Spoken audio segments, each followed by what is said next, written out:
Hello and welcome back to some chess. We guys, it's been a while since I've done some chess, and so we're gonna do one here. I don't do normally chess games unless I think there's something to be learned from them. Now I have some friends at church who I'm getting into chess, and it's really cool. So I'm like, maybe I should do more of my chess games, do more chess game reviews, especially for guys like them, and me. We're kind of still in that kind of beginner stage.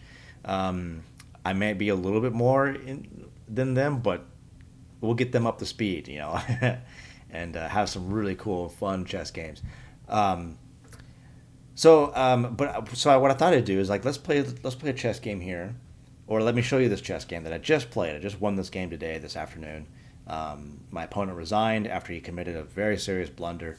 Um, Now, what I wanted to show in this game here is two essential lessons. The number one is staying cool under pressure, and the number two is understanding what your opponent wants and what they're trying to do. And so these are two really key principles, not the only principles, but these are two key principles in chess. And I think I watch a lot of chess games too, and I want to try and do more of these where there's a general theme or a lesson because chess is a game of nuance. There's so many things, so many principles, and every single principle, again, it's nuanced. So it's all these principles are true up to a certain point, and there comes points where you gotta just break the rules in order to win the game. That's why chess is a nuanced game. So my normal setup, the ready opening. Now he immediately plays what's called the Sicilian, or I think it's like a welcoming of the Sicilian, something like that.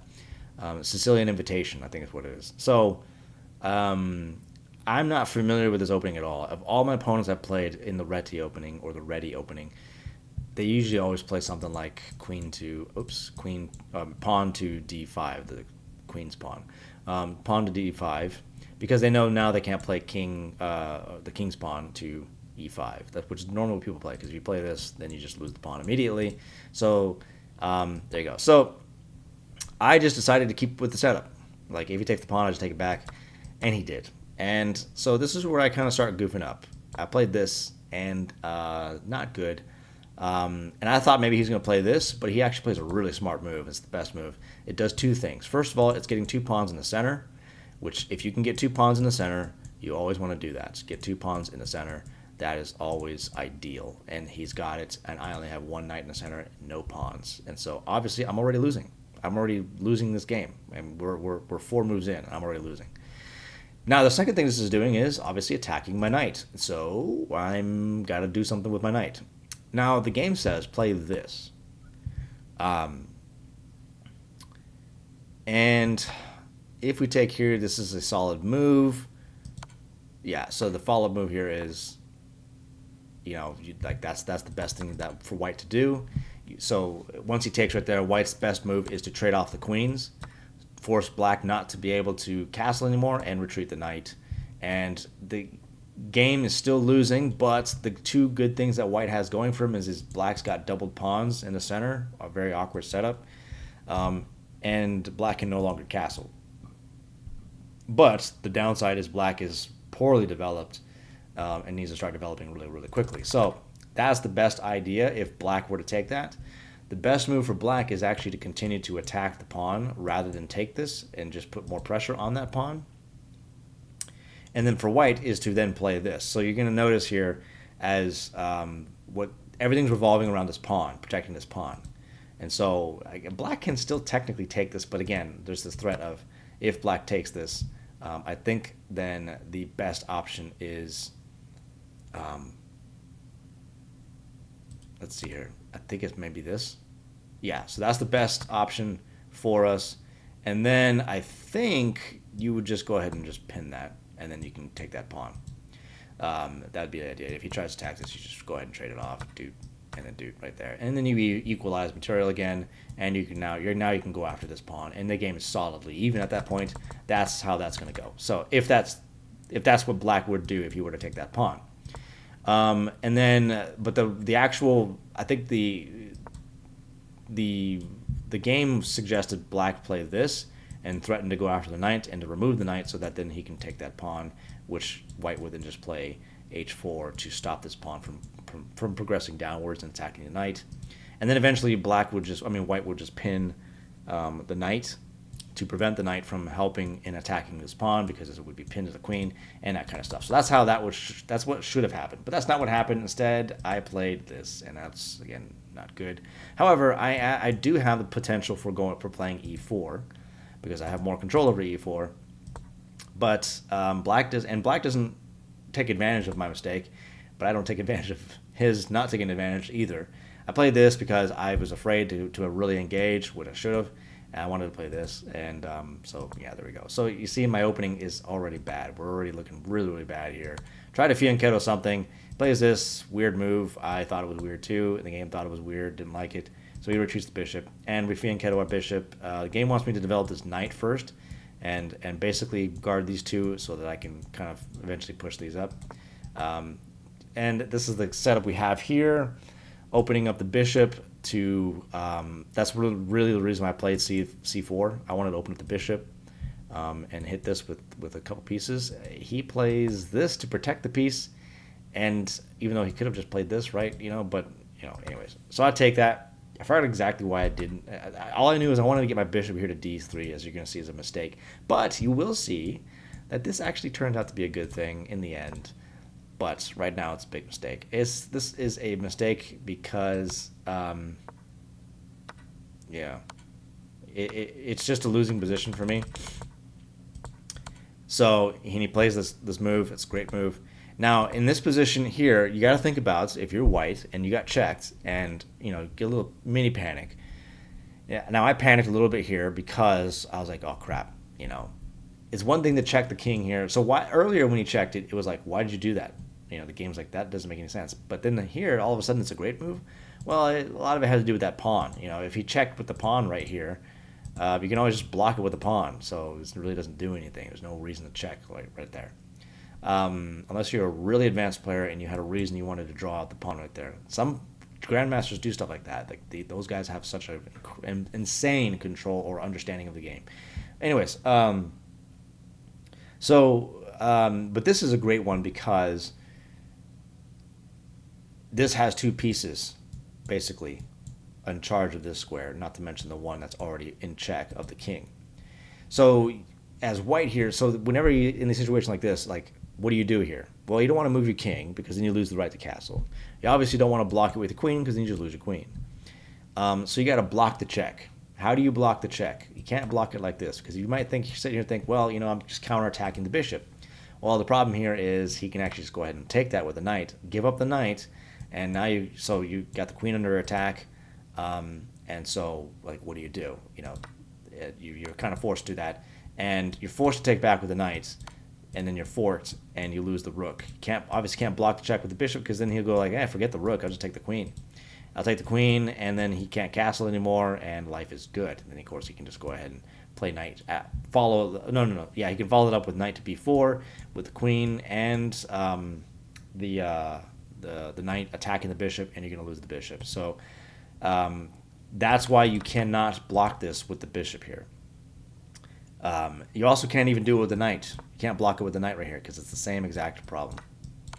And so how do you block this? Well, you do have to block it with the knight. That's why instead you block it right here, which is the move I played.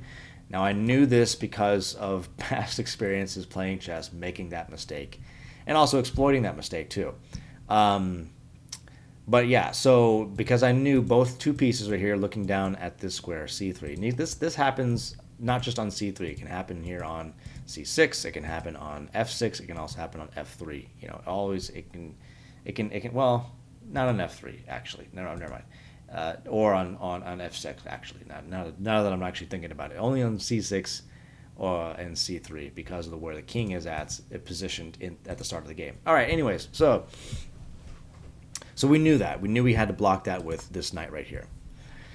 Now I thought maybe he'd just go ahead and trade it off. That's not a bad idea. But here's the thing here. Well, I guess the game didn't like that. But all right, so I'm losing. Why am I losing? I'm poorly developed. My position's very awkward. I got an undefended bishop right here. Could come under attack.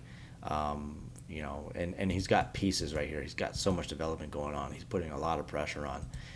He's almost able to do pretty much whatever he wants, go wherever he wants on the board, and I'm just kind of stuck here trying to defend everything. So he's got me in an awkward position. He plays knight captures pawn on e3. Now he's giving up a knight for a pawn. So here is where you have to think about. He's also attacking my queen, by the way. He's threatening this pawn, undefended. You can't save both the queen and the, well, I guess you could. You could actually save that with this, but then you actually will lose the bishop. So, but this is considered the best move. Why is it the best move when considering you gave up a knight just to take out a pawn? Because you kind of might think, well, I got to take that. I can't just move my queen out over this way. I just, it's just bad. So, you might think, well, I can take it with this. Well, the problem with that is now you lose the bishop. That's what he wants. That's what he's looking at. It's a discovered attack. Knight captures pawn on e3 is actually a discovered attack on the bishop right here. That's the idea. So I would be losing material at that point. So what do you do here as white? Because obviously you can't just defend your bishop. You can't pull the bishop back because then you just lose the queen, and the game's over. But how do you protect the bishop? What do you do about the bishop? Well, in situations like this, in a position like this, situation like this, you got to start thinking about, I can't save this piece. Is there such thing as counterplay that will allow me to maintain equalization in the game? And in this case, there actually was. There isn't always the case. Sometimes it's just, and usually those are called blunders, where just you just really jacked up and you're going to lose material as a result of this. But here, there's actually a thing I can do, and it's actually the best move for me to play, which is actually bishop captures the pawn on h7 check on his king. It forces the king to take back, and then I take the knight back. Voila, material is maintained. Now again, this isn't exactly the position I want. I eventually want a castle. The cool thing though is the rook is free, so that's the cool thing about this pawn being right here now at this point. But again, we maintained equalization. However, I still can't castle yet, and I'm going to show you why here in a moment. So let's say, well, let me show you that right now. So if, for instance, let's just say he plays something like, I don't know, rook here. Why not? Rook to c8. It's not the best move. The game's whatever. If I were to castle at this point, this is a bad idea because he'll just play this and take that knight. And you're kind of forced to trade off the queens here, because if you don't, you're going to lose either the bishop or the pawn, and with a check, by the way. And oof, that's not good. That's really, really, really bad. But either way is bad news for white. So the reason why is because even though I want a castle, the simple fact is, and your king is, the piece you're supposed to protect more than anything, but sometimes the king is actually being a defender. In this position right now, I only have my queen and my king defending this knight, while there are two attackers on the knight.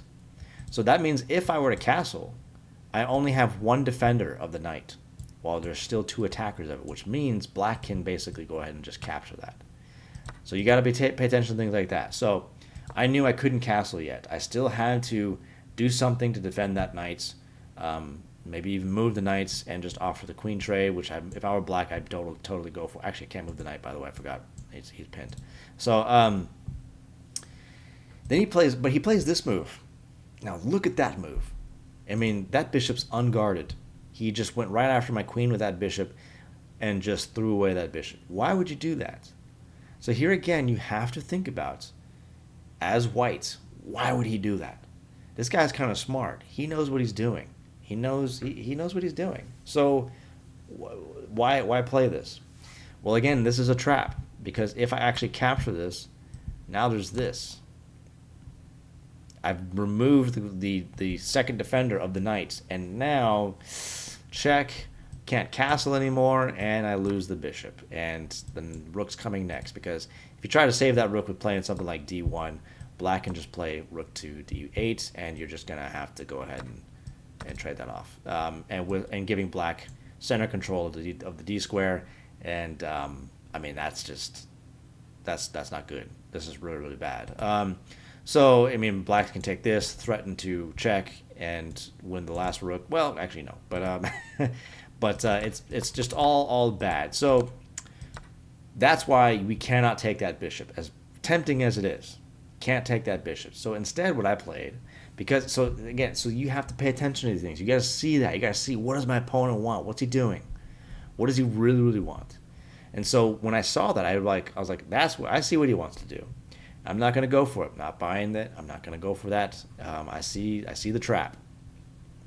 But I also am recognizing the pressure he's putting on me. I mean, he's putting tons of pressure on me right now. He's trying to just go right after me. He's trying not to let me set up any positions. He's just throwing this piece, just going, hey, take the bishop. You want the bishop? Yeah, it's yours.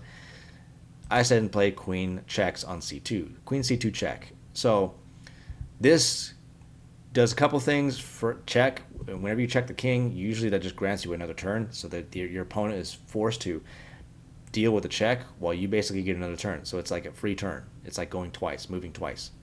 So the check here allows me to do that. I don't think he anticipated that. The best thing to do is just to get his king to safety. As you're going to see, when the move that he plays is going to be fatal for him. Instead, he plays pawn to f5, blocking the check. It's not a bad move, but it's not a great move either. Again, the best one is just to get your king to safety. This pawn is now pinned by my queen, and I got pressure building up on it. I can maybe just rook to f2, f1 eventually, and really add the pressure. Oops, this one, not this one. 3 pieces right there. Could be really, really dangerous for black. But all right, so he blocks the check, and I still didn't want to castle yet because again, I still have this problem. Still can't castle.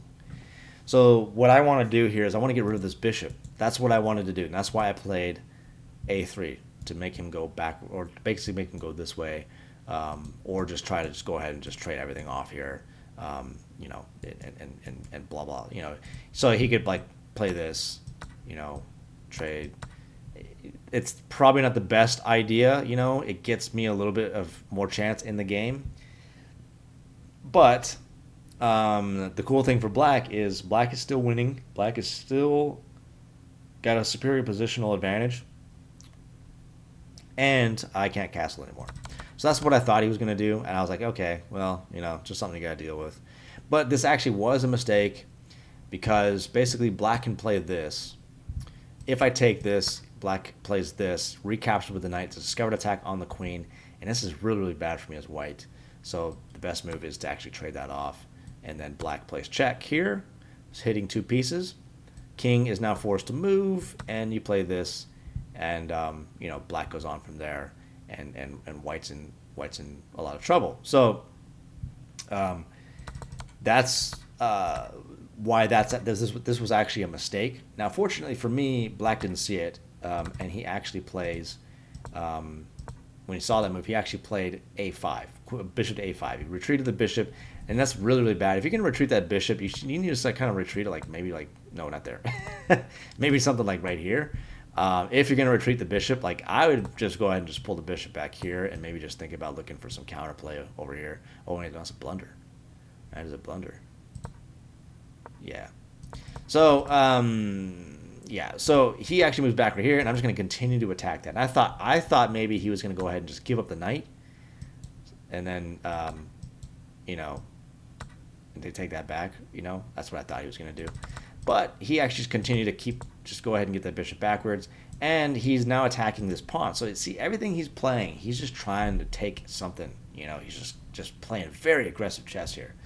So, all right, so he's attacking a pawn now that is undefended. I could defend this a couple of different ways. I could defend it with king to f2, which no longer allows me to castle. So we don't want to play that. I could also play something like queen to c3 to protect the pawn. I could play queen to b3, also protects the pawn. It would be better than c3 because if I play queen to c3, it just blocks this bishop. So we don't want to do that.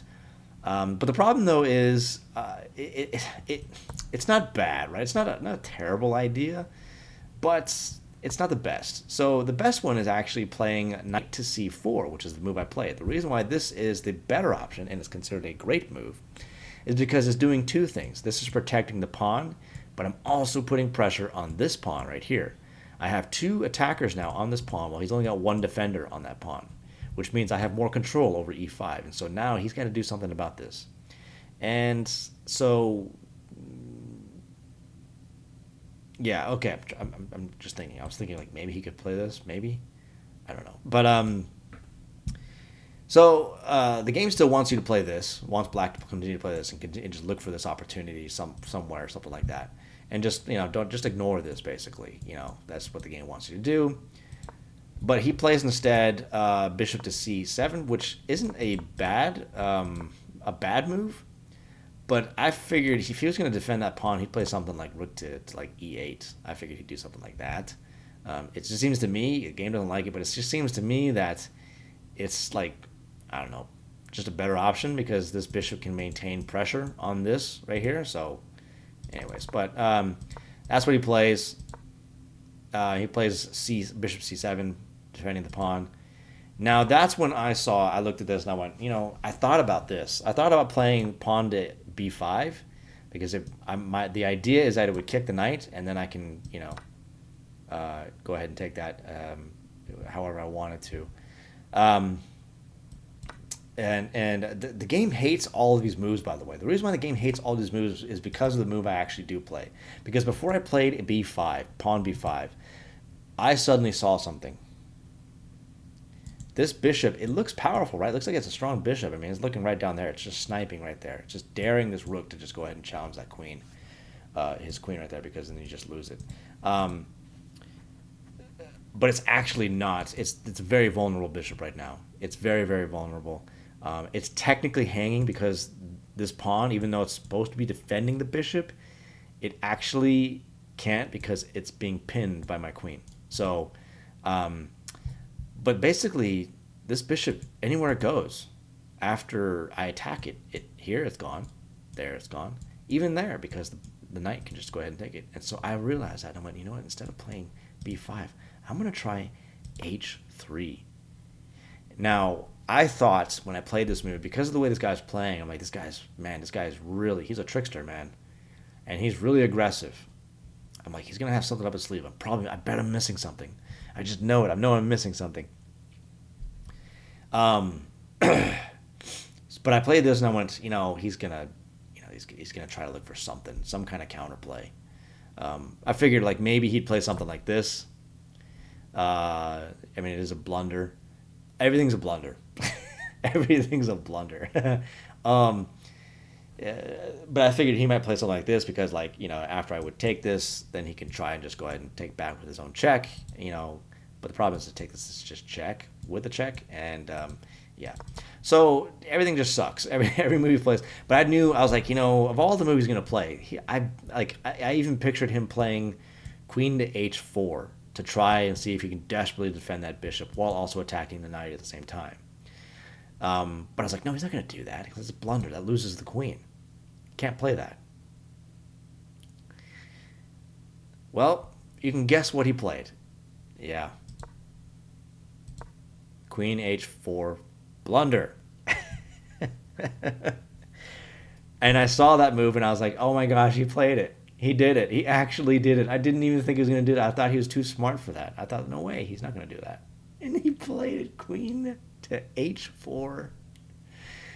Why is it a blunder? Well, think about this. How does this lose the queen?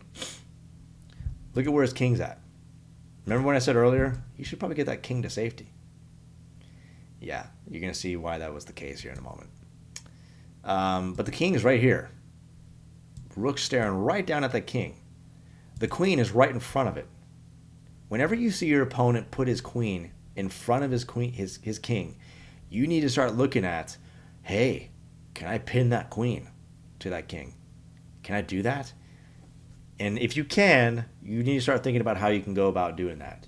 If you can't, if there's no realistic way of doing it, if you see it and you go, no matter what I play, he can just block it. He can just move another piece right in front of that, and it's all for nothing. And it might actually end up putting me in a worse position if I play that move. So, it's just not going to work. Sometimes it's just not going to work. In this case, it actually was going to work. So, anyways, I just need to move this pawn out of the way, right? How can I do that? Well, I can just go ahead and take the bishop. Whoops. Queen is trapped. She's pinned to the king. So now you're thinking he might be like, he probably checked on his game and was like, all right, cool. Well, I'm just going to go ahead and take. Wait, I can't. What? Oh, the rook is pinned. And the rook is also protected by the knight. So queen takes, knight takes back. and there goes your queen. And that's pretty much the game. Game over. Just it's just game over. That's why that is a blunder. So right after this, he resigned right there, and so there you go. So my friends, here we have just a great lesson in again staying cool under pressure. Just play some chess. Make mistakes. Obviously, when you're under pressure, that's what your opponent's trying to do. Like players like this, they're trying to put so much pressure on you because when you're under pressure, you make mistakes. You panic. And I've done that so many times. I've panicked a lot. But just think, what does my opponent want? What's he trying to do? And you just try to do your best to counter it. And eventually, sometimes it doesn't pay off. Sometimes he's just too smart. He's playing all the right moves, and there's just nothing you can do. You're going to lose the game. But every once in a while, you're going to see him make a move like that and just completely screw it all up. So there you go, guys. A little bit of a lesson in, cool under pressure and trying to understand, paying attention to what your opponent wants to do. And so there you go. I will see you guys in the next video. I got a couple other ones. Like I said, I got another couple other videos of, well, not videos, but ideas of like chess principles, lessons to learn when you're playing chess, including one that I want to look at called Simplify. It's a chess principle called Simplifying the Position, and maybe I'll go do that one next. But for now, there you go with this, guys. I hope you learned something from this. I will talk to you all later. Bye.